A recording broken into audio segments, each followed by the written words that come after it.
مرحبا عيني. شنو عندك مكياج؟ كل شيء موجود، بس ورايده الك. اللي هذا الوجه مال مكياج، شو تخيله مثلا؟ مسكره؟ والله تو وجهك حتى سمكره ما صير له.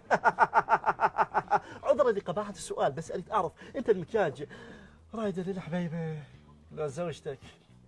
للورطه الثانيه، للخيار الثاني زوجتي. اوكي، انا اشوف اول شيء تاخذ لها فونديشن. فاولديشن، وهذا منو يشوته؟ رونالديشن؟ لا، شو تلوكا مودريشن. وتاخذ لها كونتور، هذا يصفي الوجه. عندنا كونتور 4 بوب، يعني قصدك امسح وجهها بواحد من البوب ويطلع لا صح؟ لا لا لا، مو كونتور، كونتور هذا يصفي الوجه.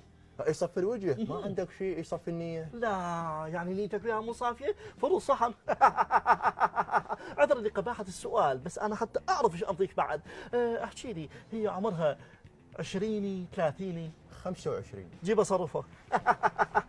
انا اقول له تاخذ لها اي لاينر جوا الحاجب فوق العين، زين عيني. طبعا هذا من الماركات المهمه جدا اللي استخدمتها هاي الفنانه الجميله اللي لا اعرف شكلها ولا اسمها لان جاي تكذب على مود تمشي السلعه. واخذ لها رمال. رمالتها 100 مره ما ماتت، طلقه تفوت من يمها وطلقه تشرد وطلقه الطلقه تخاف من عندها. اوكي، اخذها اكستيشن، هذا مطول للشعر، طبعا هذا انا استخدمه، بس شنو اليوم شعري ما جبت عنده امتحانات. ما عندك فرفش كيشن مطول الخلق؟ لا، ضاق خلقك من عندها. ما سامع المثل يقول اذا ضاق خلقك تذكر يوم عرسك؟ هو شنو طيح حظه وضيق خلقي غير يوم عرسي؟ خويه اريد لي شيء يصفي وجهها، اريد شيء يحرر المناطق بوجهها حتى من اشوفها على الاقل احس بالامان. مش متزوج عفوه.